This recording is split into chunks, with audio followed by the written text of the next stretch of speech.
अस्सलाम वालेकुम दोस्तों, मेरा नाम आतिका मलिक है और एक बार फिर से आप सबका खुशामदीद है आपके अपने यूट्यूब चैनल आओ सीखे विद आतिका पे। तो दोस्तों, आज की इस वीडियो में हम बात करने वाले हैं सालिहा आबिद हुसैन की हालात ज़िंदगी, यानी बायोग्राफी ऑफ सालिहा आबिद हुसैन। ये कौन थी, ये किसके ख़ानदान से ताल्लुक़ इनका था और ये कब पैदा हुई, कहाँ पैदा हुए और इन्होंने कौन से नावल लिखे, कौन से अफसाने लिखे।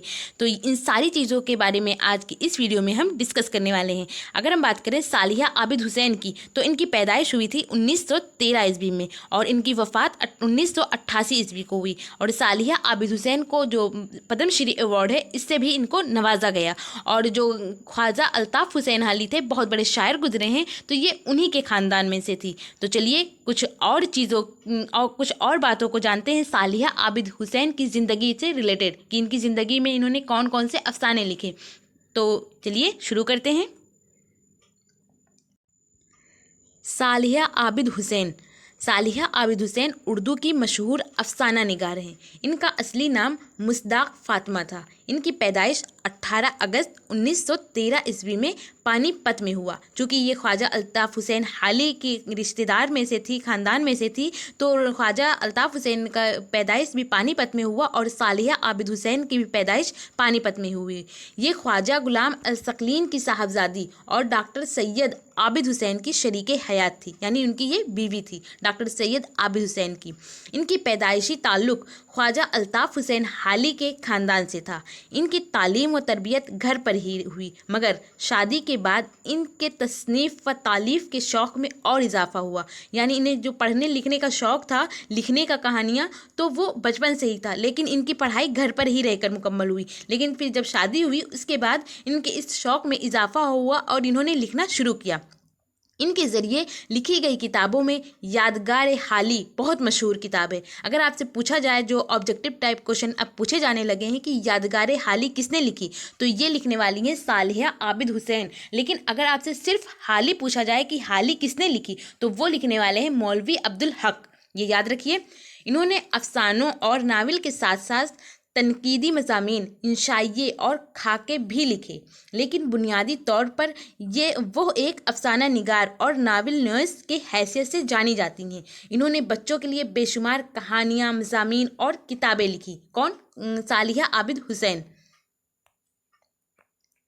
पूरा ख़ानदान गांधी जी और डॉक्टर ज़ाकिर हुसैन से मुतासिर था। चुनांचा सालिहा आबिद हुसैन भी अपने कलम के ज़रिए तहरीक आज़ादी में शरीक रहीं। यानी उन्होंने अपने नावलों, अफसानों और ड्रामों के ज़रिए इंसानी और तहजीबी कदरों की रोशनी को आम किया और औरतों के मसाइल और समाजी खराबियों की इस्लाह की तरफ तवज्जो दिलाई। यानी जो ये लिखती थी नावल और अफसाने, वो ऐसे होते थे कि औरतों के जो मसले होते थे, उनको कैसे दूर करना है, कैसे हल करना है, और जो समाज में जो बुराइयां फैली हुई हैं, उनको कैसे दूर किया जाए, इन सब की तरफ लोगों के तवज्जो दिलाई अपनी कहानियों, अपनी नावलों के ज़रिए।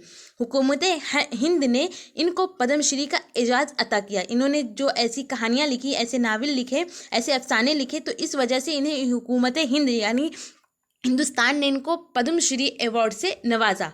कई सूबाई अकादमियों ने भी अपने अपने इनाम दिए। यानी सिर्फ पद्मश्री अवार्ड ही नहीं दिया गया, बल्कि जो सूबाई अकादमी के लोग थे, उनसे भी इनको इनाम दिया गया।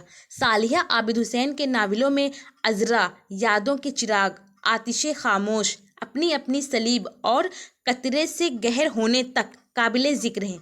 यानी अगर इनमें से किसी एक का आपसे ऑब्जेक्टिव टाइप क्वेश्चन में पूछा जाए कि ये किसने लिखा, अजरा या आतिशे खामोश, ये किसने लिखा, तो ये लिखने वाली हैं सालिहा आबिद हुसैन।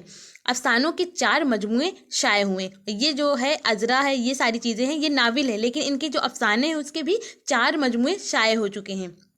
8 जनवरी 1988 ईस्वी को दिल्ली में इनका इंतकाल हुआ। ये पैदा हुए पानीपत में, लेकिन इनका इंतकाल दिल्ली में हुआ।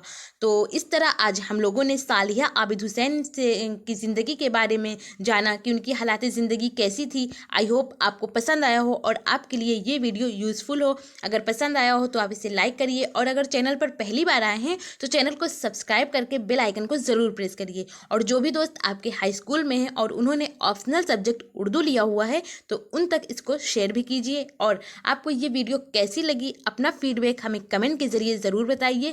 Thank you. हमेशा खुश रहिए।